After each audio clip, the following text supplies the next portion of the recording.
እዚህ ጋር አንድ ምስል እመለከታለሁ። ይሄ ጎርፍ የዋጣው መኪና እና አንተ ምንድነው የሚያገናኛችሁ? እስቲ እባክህ ንገረን።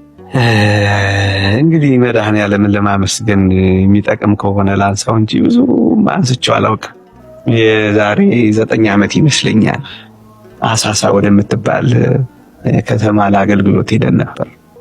ትንሽ ወደ ውስጥ የኪሎ ሜትሮቹን አላስታውስም፣ ወደ አንድ ገጠር መንገድ የማህበረ ቅዱሳን የሐዊረ ሕይወት ጉባኤ ተዘጋጅቶ ከተማዋም ላይ ጉባኤ አለ፣ ወደ ገጠር ከተማም ጉባኤ ነበረ እና የኦሮምኛ መምህር ሰባኪ ወንድማችን መምህር ዳንኤል ቡላ ነበረ፣ እኔ ነበር፣ ቀሲስ እስጢፋኖስ ነበረ። ብቻ በጣም ጥሩ ልዩ አገልግሎት ነበር። ልም ያለ ገጠር ውስጥ ገብተን ነበር ያገለገልነው። በጣም የገጠር ገበሬዎች ጋር ነበር አገልግሎቱ የነበረው። ሙሉ ቀን ነበር እዛ የዋልነው። በጣም ጥሩ አገልግሎት አገለገል። ማታ ደግሞ ሄደን ለጊዜው ደብሩ ትዝ አይለኝም፣ ቅዱስ ገብርኤል ይሁን የእመቤታችን ደብር አሳሳ ላይ ብቻ አገለገል እና በማለዳ እኔ ስራ ነበረብኝና ከጥቂት አሁን ካልኩ ከጠቀስኩ ወንድሞች መካከል ቀሲስ ተስፋዬ ሚሊዮን፣ እኔ ቀሲስ እስጢፋኖስ እና አንድ ክራር ተጫዋች ለጊዜው ስሙንም አላስታውሰው 4 ሆነን ካልሄድን ብዬ ሌሎችም ነበሩ፣ እነሱ ከኋላ ቀሩ። እኛ በሌሊት ተነስተን ጉዞ ጀመር እና ዴራ የምትባል አንዲት ወደ አዳማ መግቢያ ላይ ስንደርስ ካፊያ ነው ዝናቡ፣ ግን ከየት መጣ እንደሆነ ጎርፍ አናውቅም። በዚህ በውሃ ማስተላለፊያው ቱቦ ይሄዳል። በጣም ኃይለኛ ጎርፍ ነው እና እንደምታየው ማለት ነው። እና በጣም ነበር የሚፈጥነው። ግን የሚገርምህ አንድ ሁለት ነገር ልንገርህ እባክህ፣ ኦልሬዲ ካነሳው ካልቀረ እኔና ቀሲስ ተስፋዬ መምህር ተስፋዬ ጨዋታ ይዘን ጋቢና መግባት ፈልገን ስንሄድ ጋቢናው አንድ ሰው ብቻ ነው ያለው። እኛ ደግሞ ጨዋታ ጀምረናል፣ ቤተክርስቲያን አገልግሎት ሌላ እያወራን ነው። አንድ ሰው ብቻ ነው ያለው ሲሉ ወደ ሁለተኛው ተሻገር፣ አብረን መቀመጥ ስለፈለግ ወደ ሁለተኛውም ስንሄድ 3 ሰው ተቀምጧል። የሚይዘው 4 ነው፣ አንድ ሰው ብቻ ነው የሚቀር። አሁንም ይሄ ሊያስቀምጠን አልቻለም።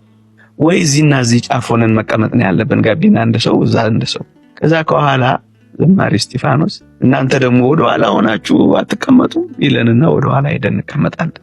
ቀሲስ ለብቻው እኔም ለብቻ ጥግ ያዝንና አልተመቸንም፣ ብቻ ጉዞ ጀመር እና ዴራ የምትባል ከተማ ጋር ሊደርስ ሲል ምን እንደነካው አይታወቅም። ፍሬን ያዘ ሾፌሩ፣ በጣም ልጅግር። መኪናዋ 3 ጊዜ መሽከርከር ጀመረች እና ተሽከርክሮ ያው የሆነ ቦታ ያቆማል ብለን ያሰብን። አንዴ ተሽከረከረ አላቆም እና እንጮሃለን። ግማሹ መድኃኔዓለም ይላል፣ እኔ መድኃኔዓለም በቃ እጠራለሁ አምላከ ተክለ ሃይማኖት እንላለን። ግማሹ ሌላ ይላል። ወሰደና የምታየው ጎርፍ ላይ ጣለን። አሁን የምታየው መኪና 100 ሜትር ተጉዟል። 100 ሜትር ቢያንስ ጎርፉ አንቀሳቅሶት ጎርፉ ላይ ወስዶናል። በጣም ቀላል መኪና ነው። አዳማ ራሱ ዘንቦ ብዙ አደጋ አስከትሏል። ይሄ ጎርፍ ሌላ ቦታ ዘንቦ ነው ጎርፉ እዚህ የመጣው እንጂ የምናየው ካፊያ እና ያበቃለን እንደሆነ አውቀናል። መኪናው ውስጥ ጎርፉ እየተገፋን ነው የምንሄደው። ወዴት እንደምንሄድ አናውቅም። አምላካችን ሁላችንም እንጠራለን። ጎርፉ ብታምንም ባታምንም መኪናውን መግፋት ብቻ አይደለም፣ በሩን ሁሉ ይከፍተው ነበር። ረዳቱ ይዘጋዋል፣ ይከፍተዋል፣ ረዳቱ ይዘጋዋል፣ ይከፍተዋል። መቼ እንደምንሞት ነው እንጂ ያላወቅነው እየሞትን እንደሆነ ገብቶናል። እና ከዛ በኋላ ሄደና አሁን የምታየው ጫፍ ላይ ምን እንደያዘው አይታወቅም። ትንሽዬ ኩርባ ነገር ያዘው። ከዛ እንንጫጫ፣ ያው እዛ ውስጥ ጫጫለን እና ትልልቅ አረጋውያንም ነበሩ። ከዛ ትንሽ ተያዘ። አላፊ አግዳሚው ሁሉ ቆመ። እንደምታየው ገመድ ወረወሩልን። በመስኮት መውጣት ጀመር እና እኔማ ሁለተኛው ሶስተኛው የወጣሁት የምታየኝ እኔ ነኝ። እና ስወጣ የገባው ነው የሚመስለው ወንዝ ውስጥ አይተኮ እና እኔ ይቀረስ አይቀረስ አላውቅም። ያው ብቻ ወጣን። ዴራ መድኃኔዓለም አለ በቀጥታ ዛኔ ለፖሊስ ጣቢያ ወሰዱ። በዛ መጨረሻ ስናጣራ ጋቢና ላይ የነበረ አንድ ሰው እኛ ልንገባበት የነበረ ከጋቢና ኋላ ደግሞ የነበረች አንዲት እህት ጎርፍ ወስዷቸዋል። እና እኛ ከወጣን በኋላ ይሄ የምታየው መኪና ገደል ውስጥ ገባ። ያዘው ደለል ለቀቅ፣ መኪናው ሄደ፣ ገባ፣ ወደ ውስጥ ገባ። እና የከተማይቱ ወንዞች ቆሻሻ ማጠራቀሚያ ቦታ ነው። እነዛ 2 ሰዎች እርቃናቸውን የተገኙት። በጣም ኃይለኛ ጎርፍ ነበር። ማንም እስከ ቅርብ ጊዜ ከዛ ወጣ ተናቀ። ማንም አያውቅም። ልብሴን ቀየርኩ። ቪዲዮ እንዴት ልታገኘው ቻልክ? እኔ አላገኘሁትም እውነት ለመናገር። ከዛ አንድ ቀን ቤተሰብ የተሰበሰበበት የቤተሰብ ስብስብ ማህበር ሆኖ ወንድሞቼ ቁጭ ብለው ይህን ቪዲዮ እያዩ ይጫጫዋል። ማለት ገብቷል አይተርም እኔን እያዩ እኮ ነው ይኸው የኛው ገብቷል ይባባላሉ። ምንድነው እንደዚህ የሚባባሉት ብዬ ማየት ሳየው እኔው ነኝ ገብቷል የሚሉት እኔ ተቀበልኳቸውና ደንግጬ ነው መኝታ ቤት ገብቼ ያለው የኔው ጉድ። ከዛ ስቆይባቸው ተጠራጥረው በሩ ከፍተው ሲገቡ ራስነ ብለው መጮ ጀመሩ። እውነትም እናቴ ወይ እህቴ ወይ ባለቤቴ በሚመጸውቱኝ ልብስ ነበርና ልብሶቼ በጣም የታወቁ ናቸው። አይ ሹራብማ አንተ ነው ተባልኩ። ጥቂት ሰዎች ያወቁ ወንድሞቼ። ከዛ ባለቤቴ ያወቀችው የዛሬ ዓመት ነው። ምክንያቱም ይሄን ጉድ ካየች ትከለክለኛለች አገልግሎት ያላወቀች። የሚገርምህ ሰኔ 27 ነው እንደዚህ ሆነ። በሳምንቱ ሐምሌ 2 የባለቤቴ እናት አረፉ፣ ታመው ነበረ እና እኔ አንዴ አረፌ ቢሆን እና እግዚአብሔር እንግዲህ ከዛ በሳምንቱ እንግዲህ ምን ሊሆን እንደሚችል አስብ እና በዚህ ውስጥ ረቂቅ የእግዚአብሔር ስራዎች እንዳሉ ይሰማኛል አስባለሁ።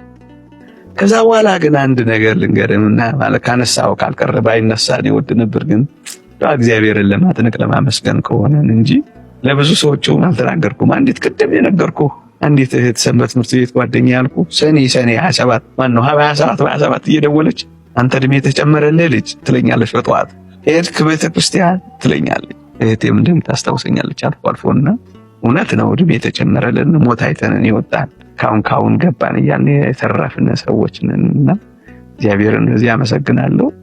ግን ምን ሆነ መሰል ከ2 ዓመት በኋላ ይሄ ነገር ከተከሰተ ከ2 ዓመት በኋላ አንድ ቦታ ቁጭ ብዬ በህይወቴ ሬዲዮ ሰምቼ አላውቅም። ጥሩ በልጅነቴ ቅዳሜን ከሰዓት ጥሩ ፕሮግራሞች ከመስማት በቃ ከ2 ዓመት በኋላ ሬዲዮ ከፈትኩ። ወደ 12 ሰዓት ከምናምን ሸገር ችሎት የሚባል ፕሮግራም አላቸው። ምን እንደሰማው ታውቃለህ? ከአሰላ የተነሳ እንዲህ አይነት ታርጋ ያለው መኪና በጣም እየበረረ ሄዶ እባክህ ቀስ በል እያሉት ዴራ የምትባል ከተማ ሊገባ ይሄን ያክል ኪሎ ሜትር ሲቀረው በሾፌሩ እንደዚህ ማድረግ ምክንያት መኪናው ጎርፍ ላይ ወደቀ። ይሄን ያህል እንደዚህ 2 ሰው ሞት። ይሄን ያደረገው ሾፌር ይሄን ዓመት ተፈረደበት የሚል ዜና ከ2 ዓመት በኋላ ዝም ብዬ በከፈትኩት ሬዲዮ ዜናውን ሰማሁ እና እግዚአብሔር ምንድነው ምክንያቱ ያው በጣም እና ማሰብ ጀመረ እና ዛሬ ከወንድሞቻችን ከነቀሲስ ተስፋዬ ጋር ስንገናኝ የውሃ ጓደኞቻችን እንባባላለን። የበረሃ እንደሚባለው የውሃ ጓደኞቻችን እንባባላለን። ኧረ እንኳን እግዚአብሔር አጠራፋችሁ። የሚገርም ልክ እንደዛ ሆኖ ሌላ አንድ ነገር ልጨምርልህ። ቀሲስ ያጫወተኛል። ያው ሁሉም ወጣ ከሁለቱ በቀር ወጣን እና ግን ባለቤቱ ትደውልለታለች። ቆይ ምናምን ይላታል። በኋላ ምን ነገር የነገሩ ካለፈ በኋላ ለካ ሕፃን ልጅ ተወልዷል። እሱ ወልዶ ገና ሕፃን ናት። በጣም 1 ዓመት ይሁን እንደዚህ ልክ በዛ ቅጽበት ማለት ነው እኛ ውሃ ውስጥ ጎርፍ ውስጥ በምንጨነቅበት ቅጽበት ያቺ ሕፃን ልጅ አባዬ ለካ ትጮኻለች አለች። ባለቤቱ ቆም ምን ሆነሃል ትለዋለች። ምን ሆነሃል? ለካ ሕፃን ልጇ ታምሷለች ቤቱ አባዬ እያለች አለች። ምንድን ናቸው እነዚህ ነገሮች?